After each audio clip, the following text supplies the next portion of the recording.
going to jump in. We got a lot of things to cover. And before we sort of get into sort of the crux of the deep dive into the creative process behind this gentleman's brain, I want to share a little bit about ourselves, talk a little bit about the background, and then go into more details about the different AI projects. So let me just do this. That is us. Okay, so just there's a quick snapshot of some of the IP and studios I've been involved in over the course of my career. I've had the both fortune of working at the cross-section of technology and entertainment. And whether it was either a theme park experience for Universal Beijing or Universal Orlando, or maybe it was 3 VR, experiences for How to Train Your Dragon. I think for me, the headline is I've always been interested in pushing the envelope with creativity as well as technology. So, when I was over at DreamWorks Animation, I was the vice president and was in charge of a group called the Advanced Creative Technology Team. And basically what we were trying to do was take the IP, so the worlds, the franchises, and sort of create new worlds on different platforms. And I also ended up using a lot of emerging tech. From there, I went over to Netflix, where I was in charge of virtual production for United States, Canada. And we basically worked on everything: film, series, documentaries, unscripted, ancillary content, Will Ferrell commercials, Super Bowl commercials. This photo here, this collage, is from 1899, which was one of our biggest endeavors in Europe. It was a virtual production stage over at Babelsberg, Germany.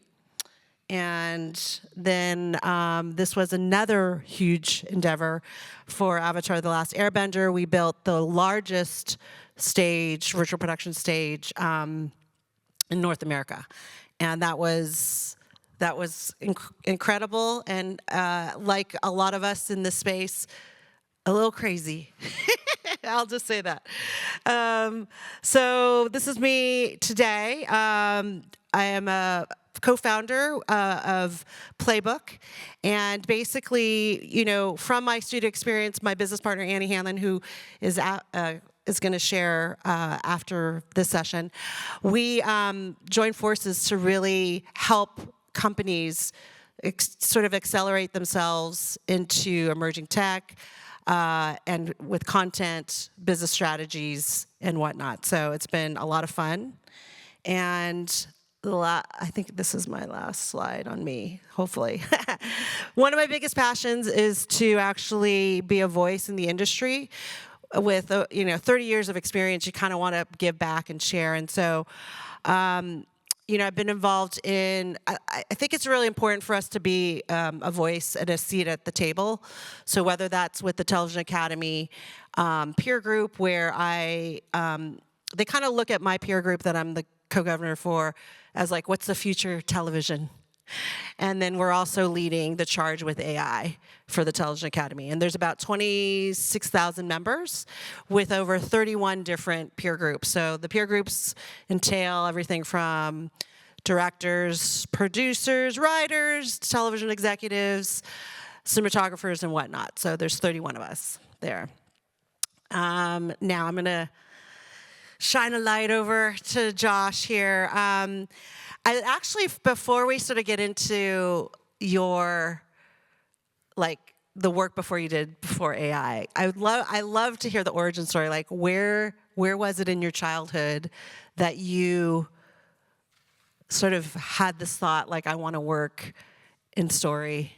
Was there something that happened?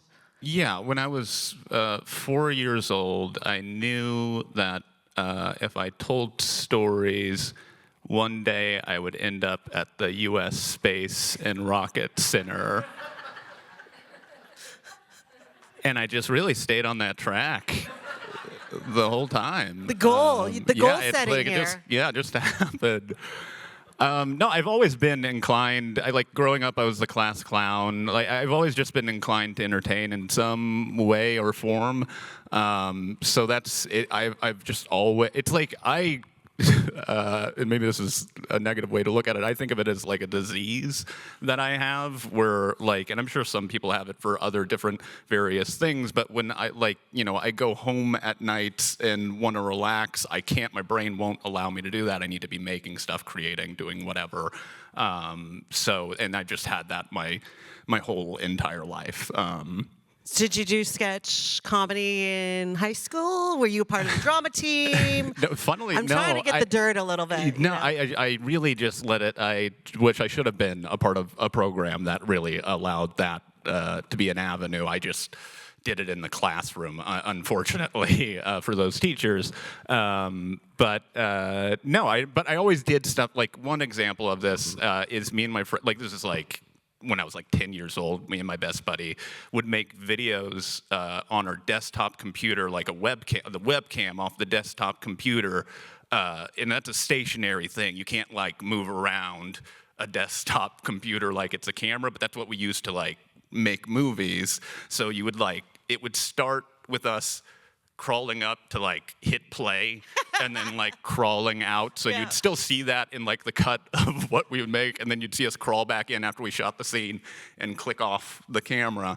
It was just always, I was on the outside always finding ways to do that. And then once I got into college, that's when I started doing stand-up, started doing sketch and all of that stuff. So found those outlets, luckily. So what took you to LA? Like what brought you, to Los Angeles? Yeah, from Texas. So I went to Minnesota to go to film school, as you do. For some in Minnesota. Reason. I'd gotten a football scholarship out there. It was D2, not that impressive. And found out that they had a film school.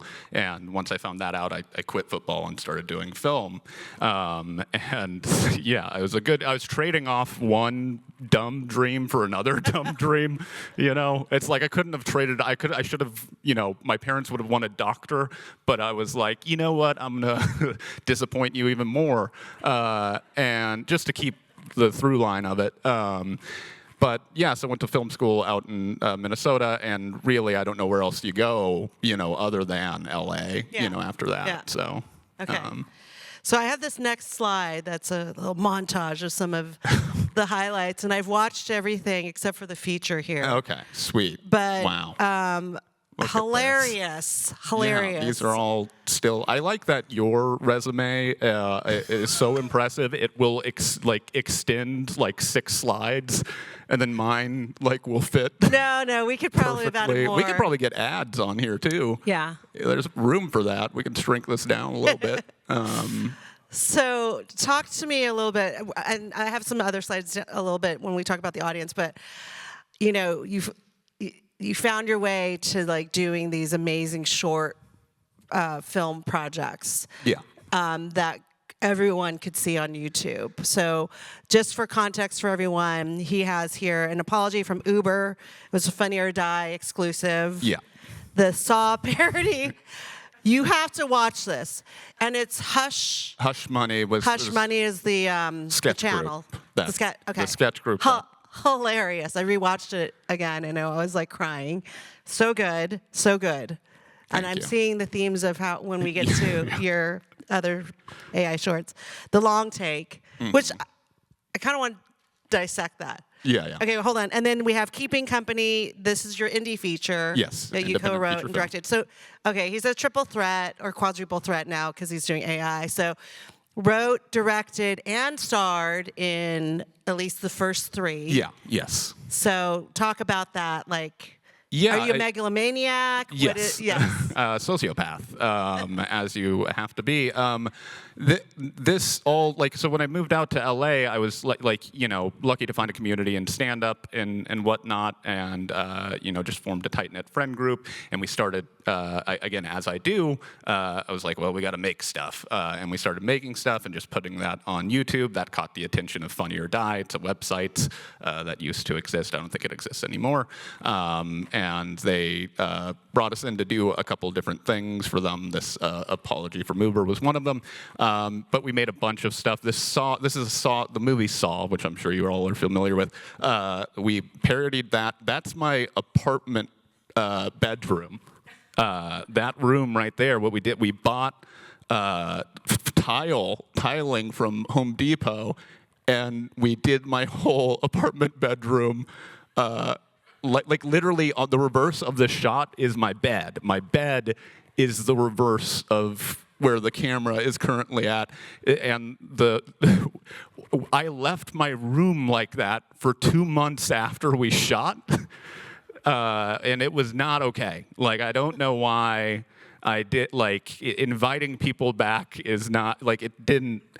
I don't know I don't know why I didn't change it. And maybe it's comfortable. Maybe it's not. You got a toilet in your room, which is more convenient than you think. There was a lot of work in this production design and art direction set up here. So here I'm going to sort of drop some little breadcrumbs here. So Yeah. when you were doing these, let's say like you ended up writing them, putting yourself in them, directing. Did you edit most of these? Yeah, I edited all of them. Okay. And was that from learning all those things at the Minnesota Film School, or was that just like, I'm just jamming, I'm going to keep going and work on my craft to get to a place where it's like, I feel really comfortable doing these projects? Yeah, I think it was kind of a mixture of both. The nice thing about going to a small film school in Minnesota is it kind of teaches you to be scrappy. So I know a lot of people end up going to like the bigger schools, USC, Chapman, NYU. But I think that kind of sets in your head, like most people's senior thesis film that they end up making will cost like into the six figures. Oh, yeah. To make. Mine cost $800. So I think kind of getting that background or starting from that place of like, yeah, you're gonna have to wear many hats, and that will be applicable to the AI stuff a little later. Yeah. But I'm very glad that I came up that way. Yeah, I think because when we first met, I talked about that I did a lot of producing independent film. It's the same thing. You're on a budget. You have to deliver. There's all these constraints. And actually, a lot of people, and I'm sure you would attest to this, do you feel like within the budget, you're given a very small budget, you actually have to be a little bit more creative? Yes. Yeah. Yeah, 100%. So kind of what the breadcrumb I'm leaving on this one is really, I think, folks that are independent in spirit and how they approach their filmmaking and their content creation, I think are really looking at these AI tools probably in a really significant way. Would you say that? Yeah. I think you have to kind of approach it from I think from that standpoint of like, what is the box we're all in with these things, whether that's resources or just what the tools are capable of, and again, kind of born in the sense of like all of this stuff of like, and indie filmmaking of like, we're limited here. Yeah. So how do you make that work? We don't have $100 million. Yes. Okay.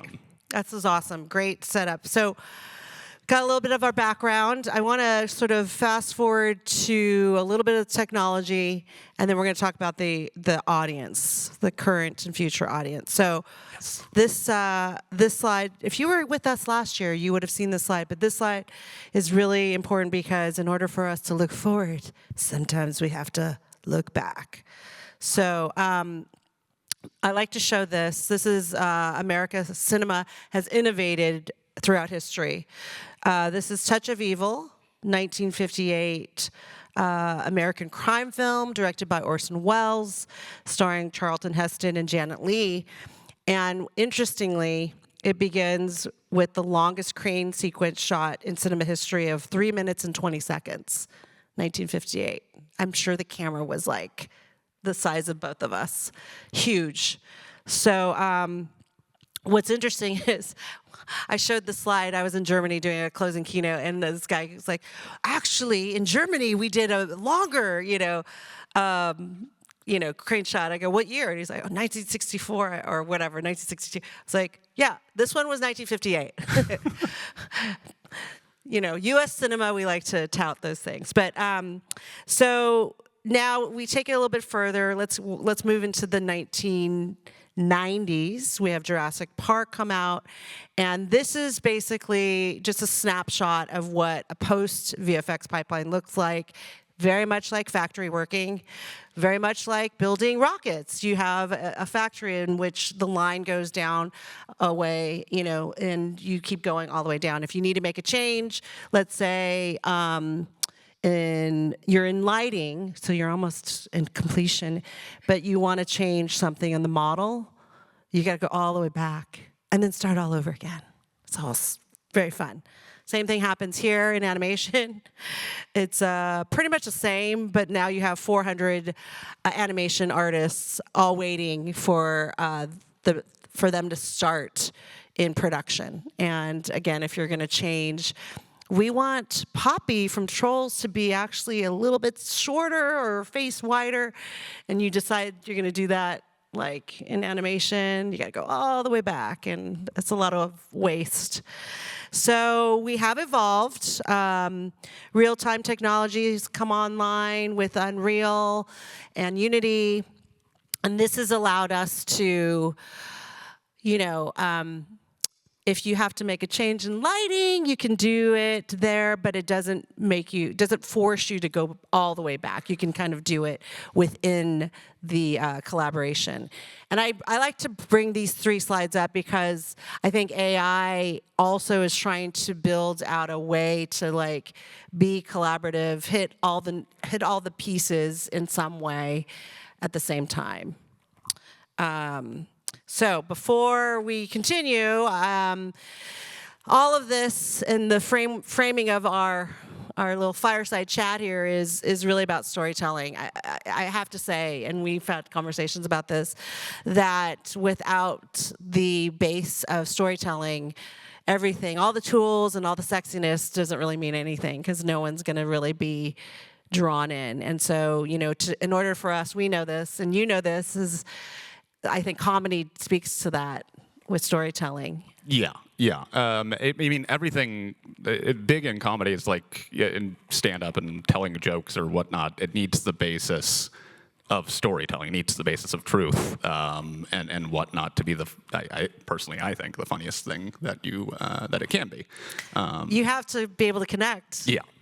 In comedy, and particularly. Yes. Yeah. So it's a dead room. Yeah. Like this room. Just kidding. Yeah. I'm so used to that. So you guys cannot faze me at all. Try your hardest. It's okay. Awesome. Okay, so I want to then now take us to the audience. And some of this is because in the entertainment industry right now, we're going through massive disruption, not only from the technology side, but the audience. I grew up going to the movies probably twice a week, and now no one's at the movies. Well, one, there are no movies because of the strikes, but that's, but then it's, so where is the audience? And last year, I really spent a lot of time talking about this, and I think this is important. It dovetails into some of the work that you've done. So this graph, can you see it? Should I get out of the way? Yeah. Okay, we're gonna move.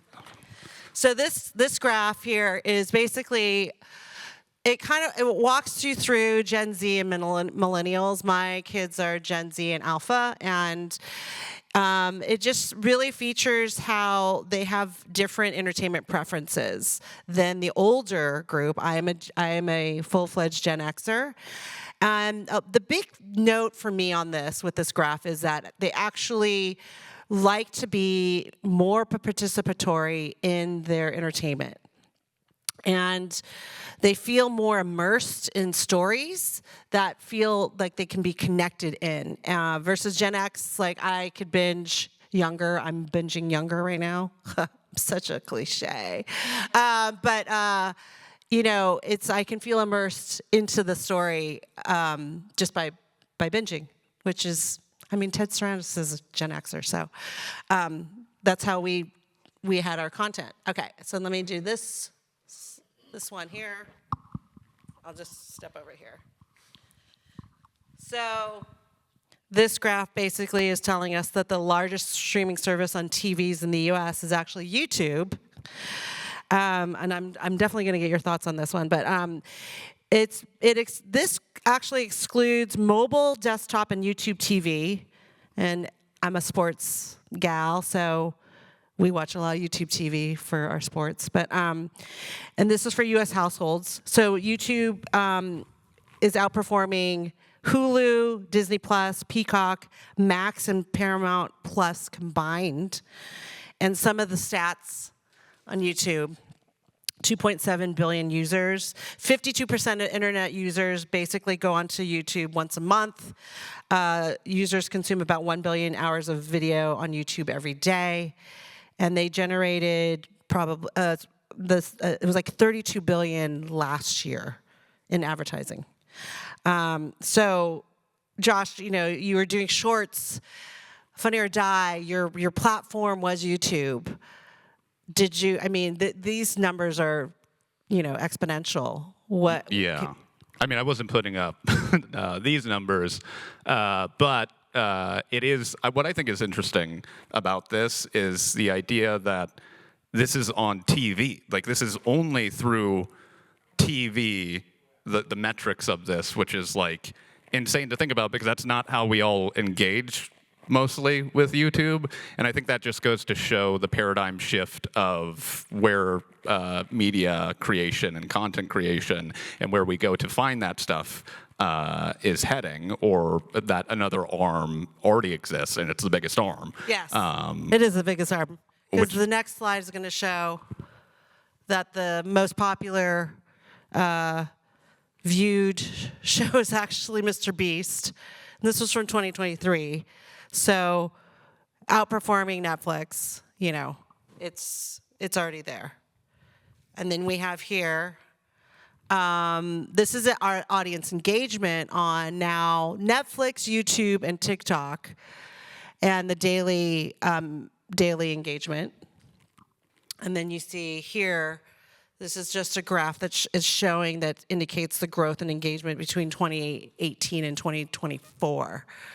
And audiences, basically their attention now, we didn't have this when we were in LA doing film and, you know, nobody showed what me I graphs. call linear content. So entertainment is basically, I really thought about it. I was like, entertainment is far greater than film and television. But everyone in film, in the entertainment industry would say, no, it's film and television. And so that made me really think about this, creating the entertainment umbrella, which basically is saying our Gen Z and Alpha folks, they want everything. There's no line of like, oh, this is that or this is this. It's very interwoven. So their content consumption is very fluid. All right, I think we could sit down. Nice. Oh wait, yeah. Oh wait, yeah, they want to see let's this. sit down because Okay. we'll talk about it's our faces here. So we're going to talk about this short here, but I Nice. kind of should we just show it, or do you want to do a little context beforehand? I'll do a little context beforehand, if that's okay. Yes, I've got to please. preface a lot of this stuff here because these tools are very new. I started doing this stuff about, and we'll talk, I know we're going to get into this as well, started doing this about 7 months ago or so, once I kind of saw that the tools had the ability to convey a story, that they could convey message, meaning, joke, or whatnot that you could communicate to an audience. This particular piece was made for Runway. Runway is a company that is one of the generative tools for a video model. They had a 48-hour film competition. So you have 48 hours to make something. And they give you like kind of story parameters that you have to hit and incorporate into the piece. But you essentially have 48 hours to make it. And so I made this. And with all of these things, I always equate it to kind of, it feels like holding up a finger painting a little bit, like, and going like, look what I made, you know? Because I think you'll watch it. In my mind, it's not that impressive, you know, but it's just a new paradigm of something in a new way. And we were talking about last night. It's like the camera got reinvented, and we're just relearning how to do film language and communicate story to audience. So that's that. Okay. Yeah. I think we're gonna have to stand up and Totally fine. watch it over here. So this is from Runway's Gen 48 AI Film Festival. Welcome to Voids. My name is Chrissy. Did you find everything you're looking for? Yeah, hi there. My wife is missing. Well, most of the time it is the husband that did it. What? No. She's in the store here somewhere alive. I'm pretty sure. I've been in the car, and she hasn't come out for a while. So I don't know how I can help you, sir. My head is a TV. all of our heads are TVs. Well, yours kind of looks like a microwave. Have you tried looking around the store? Yeah, I'm not really the shopper. You know, she is. She's the one who kind of walks around the department stores. I can't because I have blood in my heels. So I sit in the car and eat the grapes. You know, that was the deal in our relation. I don't need to explain this to you. Look, I need to find her because we have a child that I cannot raise alone. Is he the one strapped to the bench over there? Yep, that's little Caleb. And I cannot tell you the last time he's eaten. So if we could just get on the intercom. Yeah, we don't just get on the intercom, sir. It's not a toy. So what am I supposed to do? I think you're gonna have to go look for her. Fine. All right, couldn't find her. Did you check in Limbo? Limbo. Yeah, the Limbo section. It's like a plane of existence where you don't really exist, but you kind of do. And it's really misty there and super sad. That's where we sell our bowling goggles and the nether sphere. I don't know what it is, but we'll sell anything. That's our slogan. God, is this my life now? Alone? Without my dear, sweet person that goes into the store for me? Who's gonna take care of little Jerome? I thought you said his name was Caleb. Now is not the time, lady. David, aren't you in the car? Oh my God, Mary, where were you? I was getting you grapes. I thought I lost you forever. I was only gone for 8 minutes. That's it. From now on, I do the shopping. That's very sweet. Say, where's Caleb? I'll be out in the car.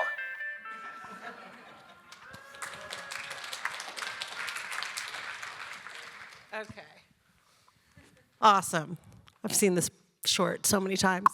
It is still by far my favorite AI short.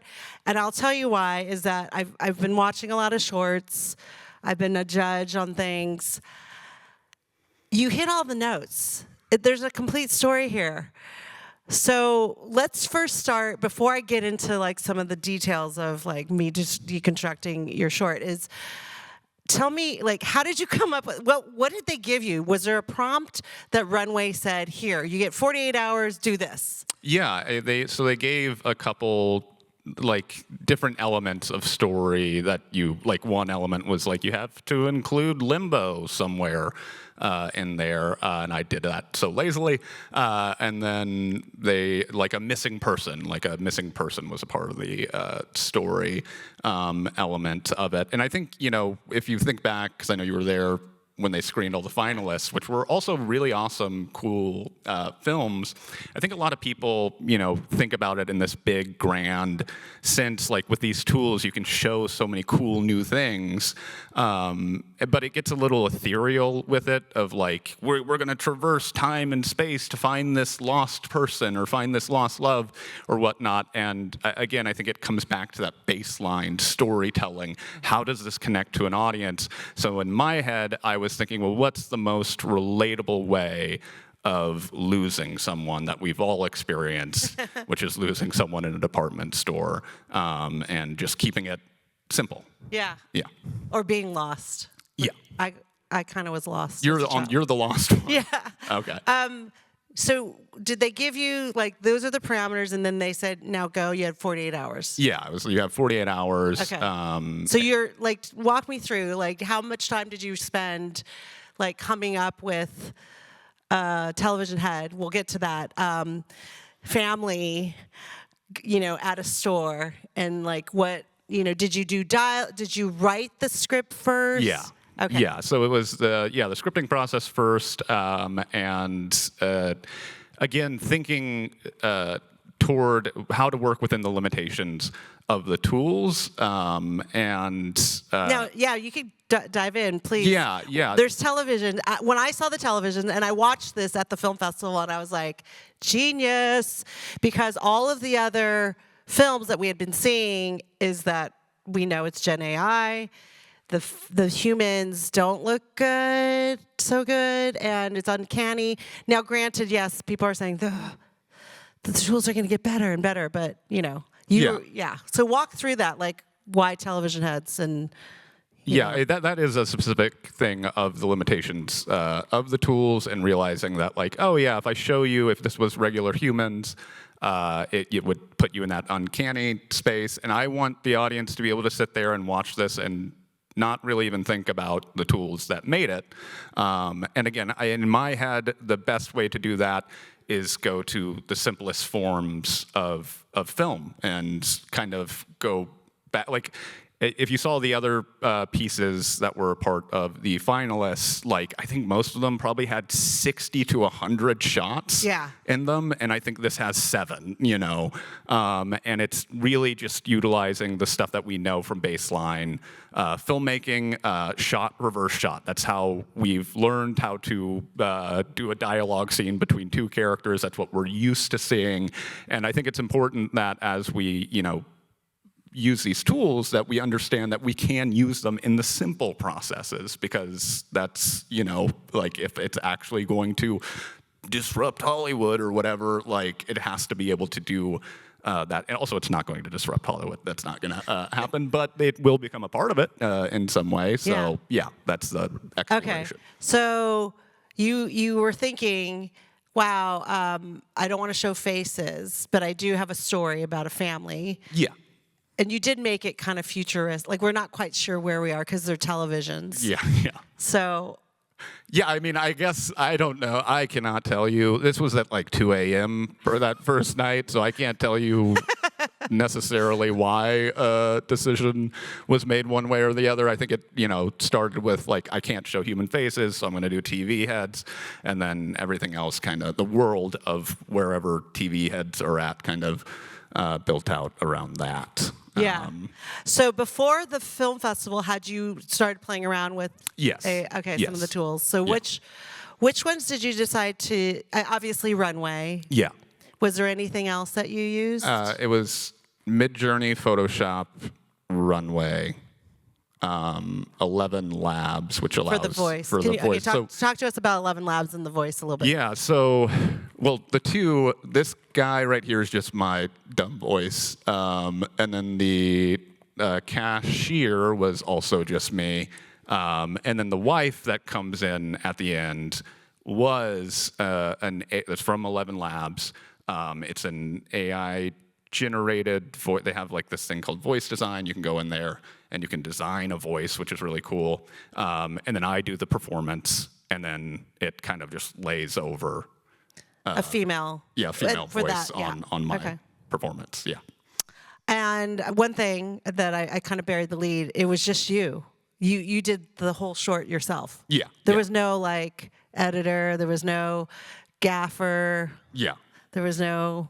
Yeah. It was just you Yeah. It was, like, I think that's, crying at 2:00 in the morning. Yeah, I think that's, again, kind of shows the, or like, we're getting to start to see like the power of the tools where it's like one individual can do this, and also like thinking about like the resources that it might take to make something like this, which maybe this would be made in like CG, like, it'd be like an animation if this was going to be made in the traditional pipeline of things. Like, but it's like, how long would that have taken? How much resources would that have taken? If you were to go shoot it practically, you have to go rent out, a department store. You have to get these costumes. Like, so you start to see like, oh yeah, this kind of does open some new doors and paradigms. You had me at first shot, shopping cart, close up on the wheel. I was like, that's so good, film language. And then I get to the television heads, and I'm like, that's brilliant. I've been wondering about this, and I've never asked you the titles, like. We're hearing their voice. Yeah. And then you decided to put it on their screen. Yeah. I'm just curious. I think it's, again, just another point of connection for the audience. I think when you read it, it just helps settle you in. At least that's what I thought. Like when it was just the TV heads, I think I made it and then watched it and was like, oh, this needs something And else. you just added that on. You had to add that. Yeah. post. I added that on. Okay. Okay, cool. We're going to move to the next one. We'll have to stand up. Okay, sweet. Can I preface this Yes, as well? please. So this is literally the first thing that I made with tools. So this was like the first test of, can you make something and make it believable, buyable as a thing. Okay, here we go. Looking for something refreshing to drink? Drink gasoline, America's favorite beverage, and introducing all new Diet Gasoline, all the flavor with 0 calories. Gasoline, it's not just for cars. Maybe we'll just stand because there's a couple short. Great, Okay. let's stand. That's awesome. Okay. Yeah. Talk about, where did this idea come from? Again, I can't answer that. It's, yeah, I mean, it was, again, like looking at the tools, what are they going to be good at? It seems like they're good at like insert shots, B-roll shots, which are just like close-ups of, like an item on a table or whatnot. So it's like, well, what can I build from that? Well, commercials look like that, so I'll try a commercial. And that's kind of where that came from. The reason why it feels like it's set in 1970s or so is because then I also realized, like when I made the thing and watched it, that there's still even an uncanniness to that. It's too clean. It's too like, too shiny, too clean. You so gotta, I was, like, so I make started, it dirty. Yeah, made it dirty, and I think that kind of helps the buy-in to like, did they drink gasoline back then or something? Like, so. Voiceover. I love the voiceover. Yeah. Was that 11 Labs? That was 11 Labs. So 11 Labs will allow you to train voices as well. So I've done it, and you'll see another short in a couple minutes, where I went to the National Archives, which is all public domain material, and I just pulled an old voice from like an old... Yeah. I don't even remember where it was from, and then trained a model on that. I love it. Okay. So let's go to Gummo. Gummo Corp. Okay. I love this one. Yeah. Go ahead so, and set it up. and again, this is just a continuation of that idea of like, what can we make with the tools? What can we build out with the tools? So this is just a further extension of that first. So this was your second one. Second one. You sitting in your home office. Yeah. Playing around. Yes. Okay. Yeah. On the ground, face first, thinking, What can I do? what am I doing with my life? Yeah. Awesome. Okay, let's watch it. Here at Gummo Corp, we know what it takes to make the perfect gumball. So how do we do it? We utilize a state-of-the-art manufacturing facility filled with industry-leading scientists working around the clock, and we also accidentally opened a cosmic portal to a higher dimensional being with an endless wealth of universal knowledge. Some people might wonder, if we have access to an all-knowing entity, why do we only use it to make the perfect gumball? The answer is simple. A dedication to you, the Gummo customer, Gummo Corp. Zorgop knows all. Okay. Yeah. So, a little insight? Yeah. Something? I again, don't know where it came from. But I think if I'm trying to think back on why. This was only 7 months ago, by the way. Yeah, it's kind of crazy. Why gumballs is I think gumballs, I was looking for an object that kind of was easy, that I knew that the models would have an easy time with. So just a spherical, plain object. Yeah, and then again, same idea, set it back in the past. Kind of. Are you literally prompting shiny ball or do you use? So it gets pretty extensive Yeah. in terms of, because you have to think about, like, when you work with these tools, it truly is no different than being a director on set. Now it's just now that this tool has become your DP, your production designer, your art designer, your wardrobe, hair, makeup. Like you're just communicating the same way you would, and so yeah, that's kind of. You have to feed it everything until. Yeah, and there's a bunch of iteration too. Yes, it's a very iterative process. Yeah. Okay. How did you choose the woman's voice? I actually really like the woman's voice. I think it was the same process of that first one. Yeah. Yeah. I don't. Nothing. Okay. And again, you're just you thinking, I'm going to do this. Now there is a drop of a little breadcrumb for another project. Yeah. So what's the last line on that? So the last line is Zorgop knows all. It's so dumb, but at the time I was just making this. I didn't think anything about it. I was just like, I'm gonna make a silly commercial. There's an alien overlord in it at the end, that these people are worshiping or whatever. And so I just made it, and then I kept making videos beyond that. And then at some point, like this is the second video I made, maybe like by the 7th video, I realized that I could start tying videos back into each other to kind of almost build out a universe of a world on its own. And that's what I've been doing this whole time, which is where the next video. Yeah. So before, like when you were doing, your Funny or Die or those different projects, did you ever try and do a tie back in? No, yeah. So that was all. And why? I don't know. Is it like just too hard, or you want to start something new? Where this is a little bit. I think back then, and this is like the nice thing about these tools and whatnot, is at that time we were just doing sketch comedy, and then so you're in a path already. Someone already carved this path, and so you're like, yeah, I'm just gonna make sketch videos, put them on for people to see. Whereas this stuff is all new. Like you're kind of creating like what you can do with it, or like how you can tell a story now, or what's the format of the story. So I think it just opened up the brain to kind of be like, oh, what if this all connected? Right. What was the response on this? You put it up only on YouTube, right? Yeah. So this was. Early on, it was like, okay, I was posting a lot to Reddit. I don't know if you guys are on that website, but I was posting a lot to some subreddits and whatnot. And there was like, people there were liking it and whatnot, but it was a small group. Small reactions. Okay. Yeah. Okay. Yeah. It wasn't till further down the line. Okay.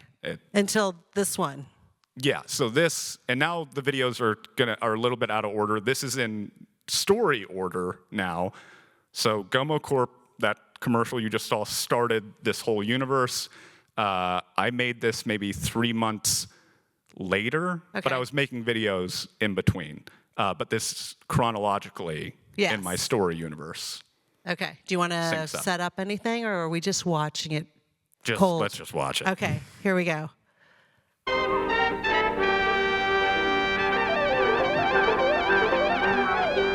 Good evening and welcome to Focus Point. The world continues to watch with bated breath as the megastructure being built on behalf of the mysterious supreme intelligence known as Zorgop is well underway. No military force has been able to penetrate the structure's containment field, and no government has been able to establish a line of communication with the entity or its followers. But for the first time since construction broke ground, Focus Point has been granted exclusive access to the site of the structure and to those that are building it. Tonight we take you inside the Church of Z. To first understand this newfound religion and the deity it serves, we must go back to where the story began. Gummo Corp headquarters in Lakewood, New Jersey. Gummo Corp was just a small mom-and-pop gumball corporation, who most of us remember from their ill-conceived adverts.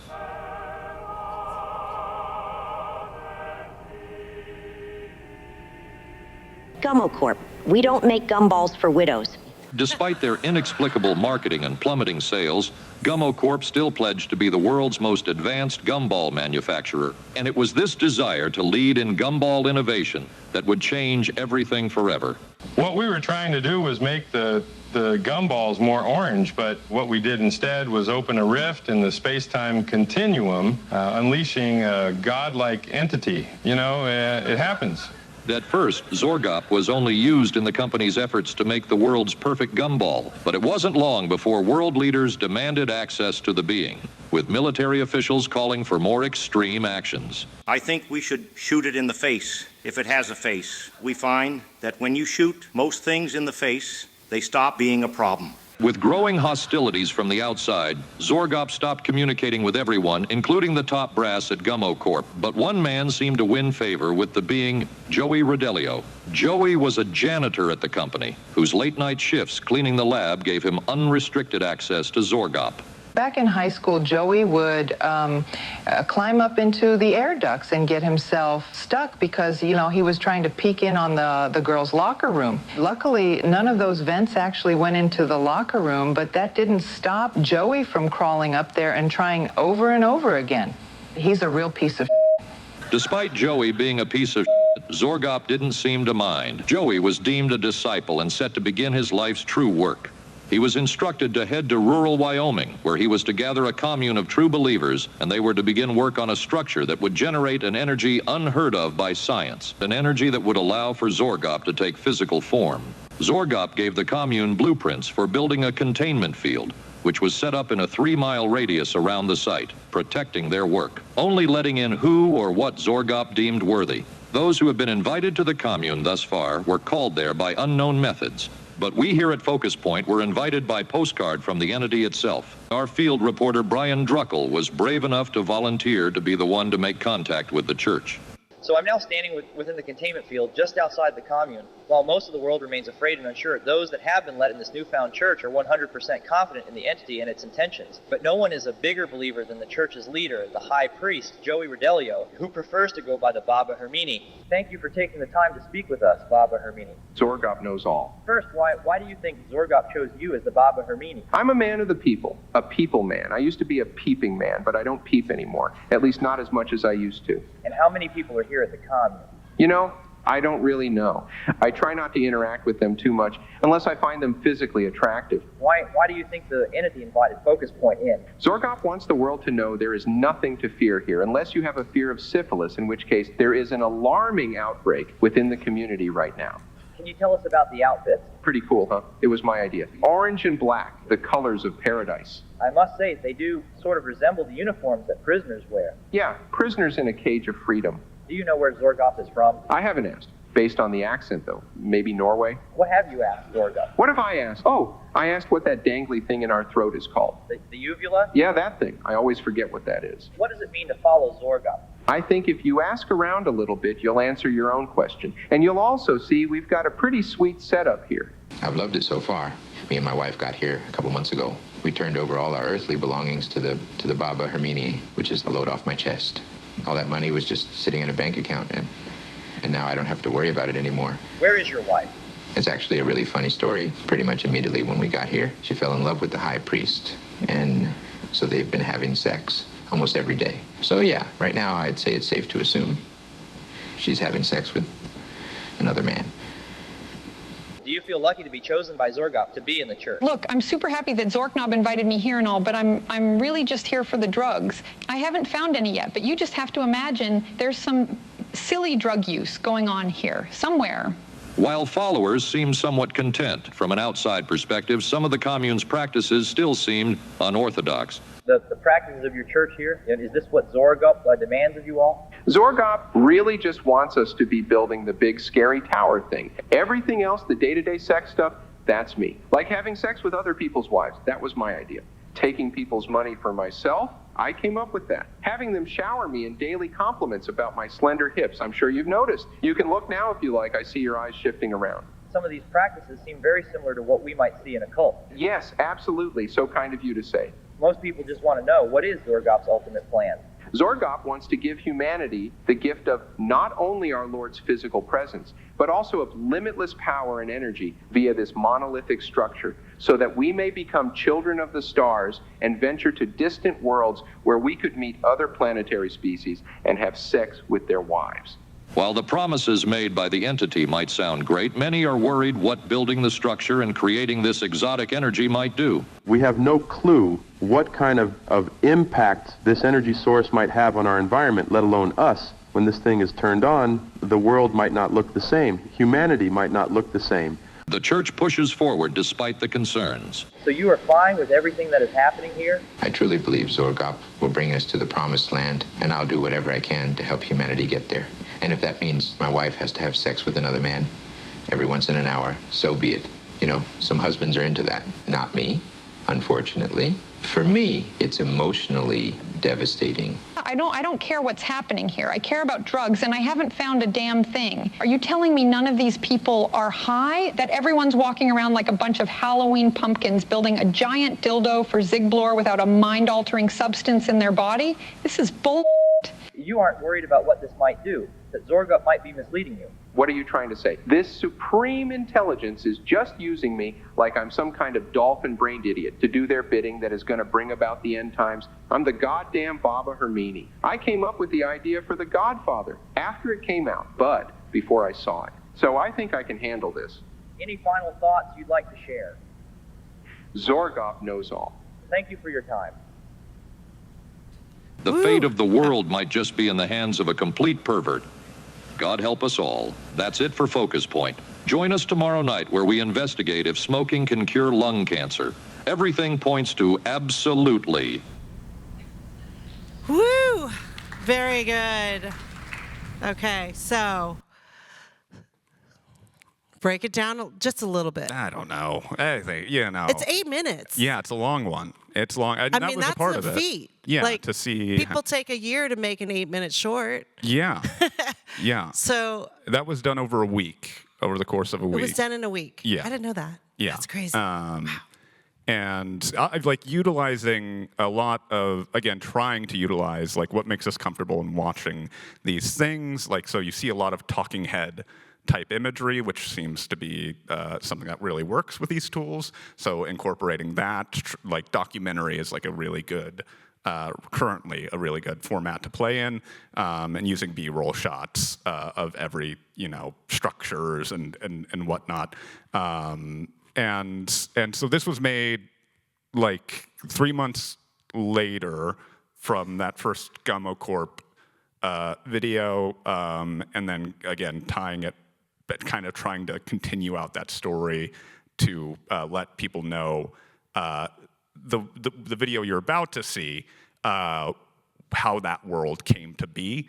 Was born from this. Yeah. So now what's interesting is you show faces here.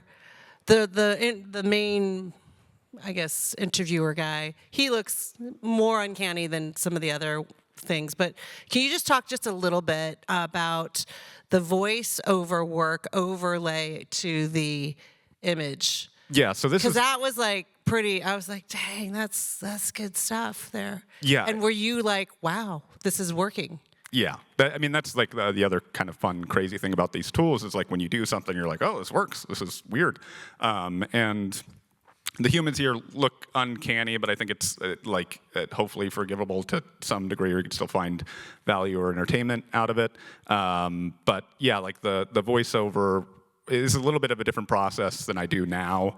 But again, all these. Because it was 7 months ago, or five months ago, so things have changed. Yeah. They were all pulled from the National Archive, all those voices from old documentary type pieces. And then I was using a tool, Hedra. I don't know if you're familiar with Hedra. No. Hedra to do the lip sync, which I don't use now. But what do you use now? I use Runway. You use what? Runways. Oh, Act yes. Okay. So. All right, we got a couple more videos we want to get through. So the next one. So this is like the first one that blew up online. It blew up. It was Reddit was the first place this one kind of like took off, and it's gone. This first video never actually went viral on any of my own channels, but people who have reposted it have gone viral. So they're like hitting like 1 million. Yeah, plus? over 1 million. Yeah. Okay. And so, but this is kind of what started it all. In terms of like the attention from stuff. So. Okay.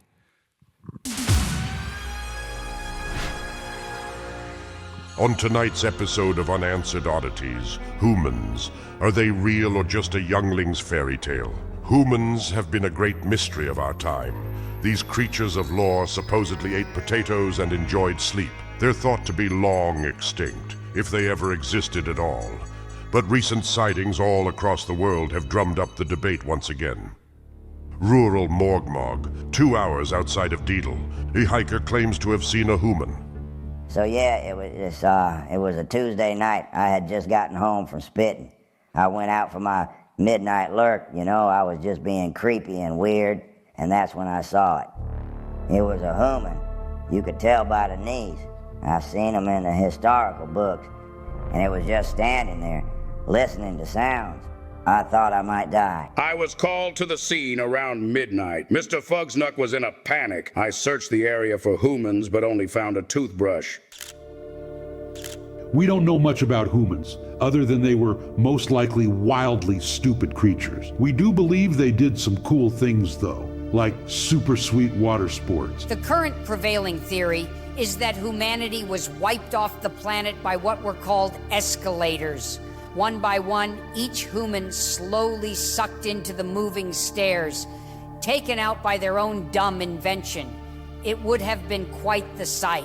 But of course not everyone believes that humans existed. Humans ain't real, brother. That's a ruse made up by the monolith to distract us from the fact that they are putting plants in our food. Whether you are a believer or not, something happened to Mr. Fugsnuck that night. Now that I think about it, it could have just been a tree that I saw. It was pretty dark, and my eyes were closed, so it's hard to say. As is department policy, I fired off multiple rounds into those woods just in case there was a human. I was promoted shortly after. Without definitive proof, we may never know if humans actually existed or still exist today. What we do know is water sports are awesome. Okay, we're running out of time, so if you want to see, there's a couple more videos that we're not going to be able to show because we want to get to questions, but go here on his YouTube channel. The last one, and then there was the one after, I was really impressed because you actually show emotion. You're showing emotion through the characters. How are you doing that?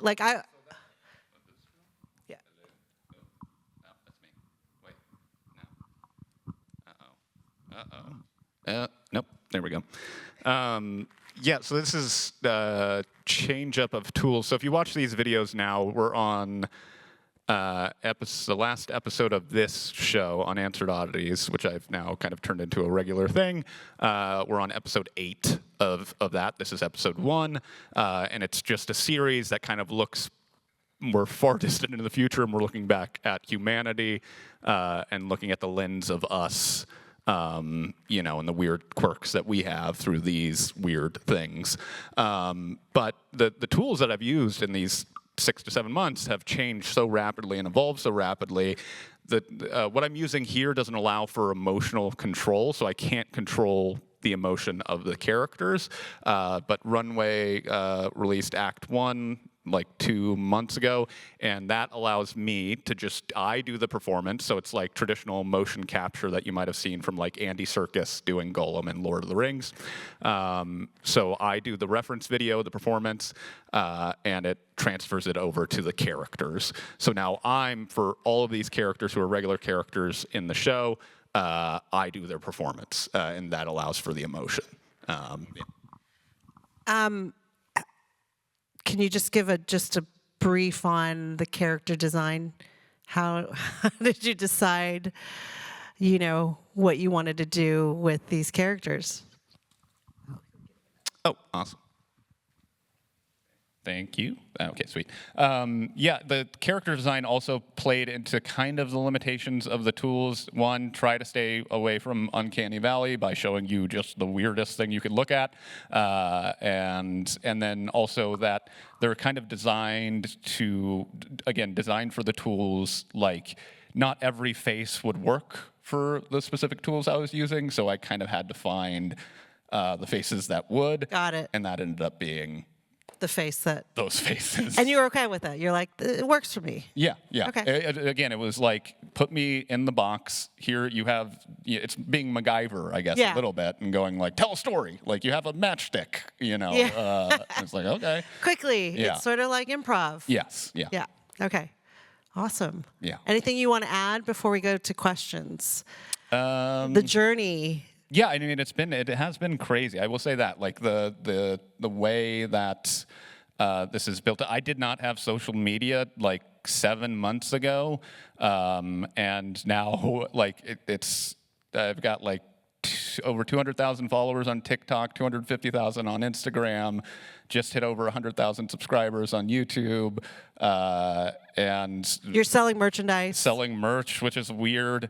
So it like really kind of, and also, I've been working in this industry for over a decade. I've done a bunch of different things, had successes and failures. I've never had my door knocked on more than in the past like month or so from this stuff. So it's really interesting, and I hope shows a pathway for other creators that if you still come from that place of storytelling and filmmaking and whatnot, that you can, you're creating your own on-ramp to kind of get to do the thing that you want to do. Exactly. Amazing. Okay.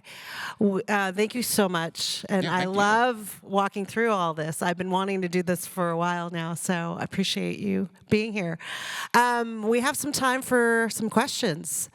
First, I saw this gentleman in the far back. I'm going to move through these. Sorry.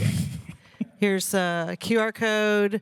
This is mine. This is his. This goes straight to YouTube. I'll put this up and then go ahead.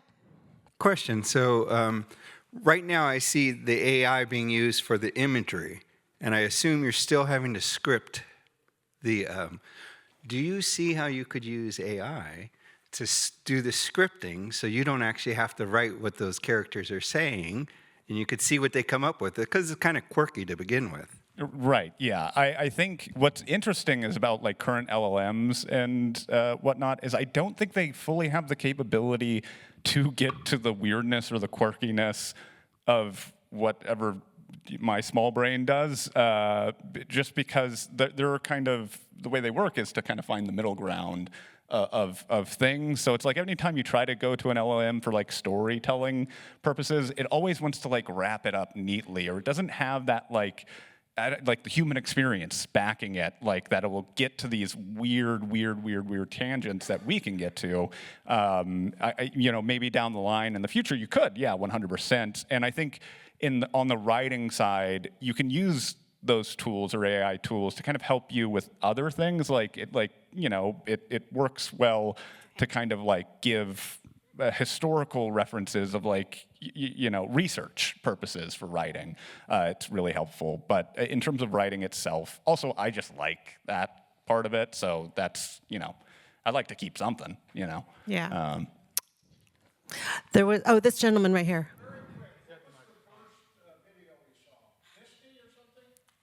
The very first one where was the television heads?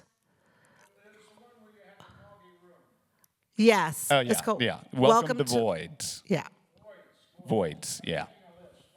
Sure. Okay. Hi. Sorry, Over go here. ahead. Really just a question on your process. So, do you create a single prompt that's exceedingly long and then iterate on that? Or are you creating smaller prompts that you then edit together once each one becomes polished? It's smaller prompts. So it very much acts, I think maybe the easiest way I could explain it is it's me going to the AI tool, which is acting like an animator or an illustrator. So as if I was going to a human animator or illustrator, I'm like, hey, I need you to draw me this image, and I need this image to animate. It's that same process where I then take what that animator has done and bring it to an editing software, and then I'm going to edit it. So I have to collect all of my shots. I have to have the full vision, the full story kind of laid out the same way we would in the normal process. Do you storyboard then on these? You know what is funny is no, and I think that it's almost nice in a way because, or actually, this is even more interesting, the sound. I'll sometimes lay sound out. So you're kind of like an animation workflow, a radio play. Yeah. So you go with sound first. Yeah. And then, that makes sense though. Yeah. Because it's performance, really it's the story, it's the character. Yeah. Okay. Yeah. And then build That's cool. Okay. Sorry, over here. Hey, this stuff's really interesting. You used public domain voices, but they really were public domain recordings, I imagine, to basically appear in your videos. Yeah. Or sound appear. Do you have any comment in terms of, those public domain materials? It was those events of there was a person saying something, putting what they're saying in the public domain, not necessarily putting their voice in the public domain. So now you're using the voice is now appearing in some of your work. And do you have any comments on what that might imply for protection of voice and public domain and all that you're starting to use? Yeah, I think there's definitely, and I am not the person that's going to figure this out in any way or going to have the answer to it, but we definitely need to figure out what this means. These capabilities just came online so not too long ago, and I'm trying to do it in the most ethically responsible way that I can, and that's why I go to public domain stuff. That's why I go to the oldest thing I could find, and also, while I can say that yes, those voices were trained on it, they're not one-to-ones with you can manipulate the voice even further. So it's those voices shouldn't be exact to that person. You wouldn't hear the two voices next to each other and go, that's the same person. I manipulated them. Still, I just wanted the old sound, essentially. But it does, that's a really big thing of would those people have approved it? Probably, do they want to be talking about a weird alien thing? I don't know. So that's definitely something that, we have to keep in mind. Yeah. The process of that is definitely, I would say, bigger Hollywood is trying to grapple with and figure out. Yeah. Yeah. Okay, gentlemen in the. Yeah, enjoyed the videos. The captions that you had on, I think during all of them, but the TV one was I think really good. My kids always want captions on for any TV show, and it's almost like a generational thing, and I'm not exactly sure why. So I just noticed that and kind of enjoyed it. And then the second question is, for somebody younger who's wanting to get into that kind of field, like kids that are interested in it, which a lot are these days. What kind of advice? You said you were in it for 10. You were been in the industry for 10 years, and kind of your struggles with where you have gotten now, and kind of some of that. Yeah, I think, and I think the next people speaking might have some helpful information in terms of where can you go to if you want to learn these things. But I do also think that starting from the traditional space is the right way to go about it, and that will enable someone to use these tools effectively.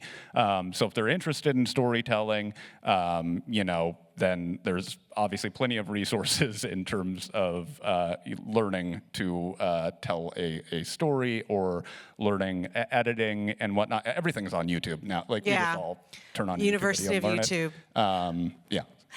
Yeah, I get asked this question during panels. I highly encourage, let's say someone's in school now or they want to, really start to become a filmmaker. I think it's still really important to learn the basics of screenwriting, directing, editing. Those are some of the key things, and then be curious enough to work with the tools. And yes, if you stick around, you'll learn. That's what the next session is, part 2.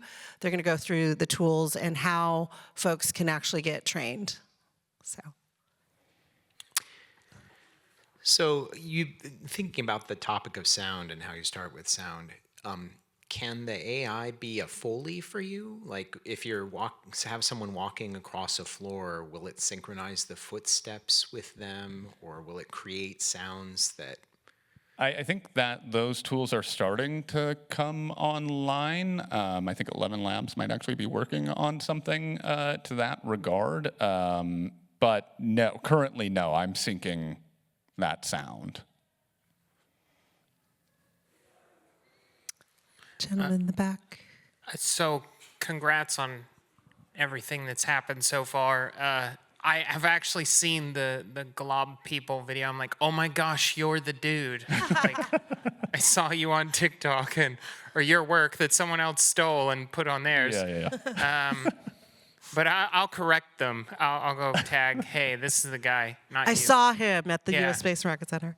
I love your humor as an artist, as someone who, has this kind of thought process. What are inspirations for you? What are people you think are funny that riff off of? And then a second question would be, do you show any of this to anybody, or do you just throw it out there and cross your fingers? It's been, for that last question, it's been kind of throwing out, cross my fingers. I'll show my wife, is probably the first person to see it. But even sometimes she'll just kind of look at it, and I'll be like, I'll go with my gut, and just throw it out there. And I think, again, it's a nice, it reminds me a lot of stand-up. The beauty of stand-up is I can go out and speak to a crowd immediately and see if something works or it doesn't work. And the same thing with these tools. It's really iterative in that sense of does this work? Does it not work? Okay, sweet. I'll go back and try some other things. In terms of, I'm inspired by so many different people and whatnot. But I grew up with Zucker Brothers, Airplane, Naked Gun, Monty Python, really weird, silly humor. That's always informed me, so. Excellent. Other questions? Oh, we have one right here in the front. What time are we, what's our time check? Okay, 3. Hey man, thanks for everything. It was super cool. Tell me about the name and the logo. What's the inspiration behind it, and was that just put into an AI and you're like, all right, I'll go with that?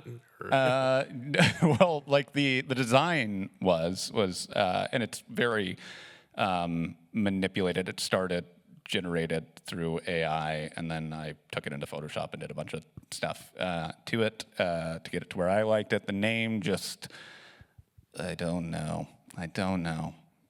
It just sounded like a future thing, Yeah. So I was like, yeah, that's good. And it's unique, it's probably easily searchable, I think. There's not a lot of neural vises out there. Yeah, exactly. So it's pretty good. Well, Josh, thank you so much for this conversation, showing us your work. Super excited to see what happens as you progress, and we'll all remember we were here, 2025. U.S. Space and Rocket Center, when you become just huge director. So it all started here. Full circle.